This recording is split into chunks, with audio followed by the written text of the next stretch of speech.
নমস্কার। আগামী ২৭শে জুলাই রবিবার রবীন্দ্র ভবন রঘুনাথগঞ্জে মরমিয়া স্পিরিচুয়াল সোসাইটি নিবেদিত একটি বিশেষ অনুষ্ঠান সভ্যতার পরিভাষা সংযম।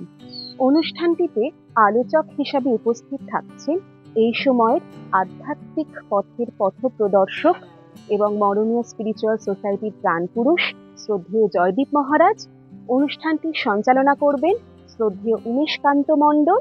এছাড়াও বিশেষ আকর্ষণ অনুষ্ঠানটির সূচনায় বাউল শিল্পী বিভাস রায়ের বাউল গান। অনুষ্ঠানটির কোনো প্রবেশ মূল্য নেই।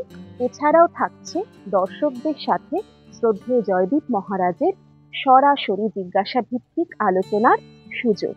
সবাইকে সাদর আমন্ত্রণ সঙ্গ ও সুরের এই মনোজ্ঞ সন্ধ্যায়।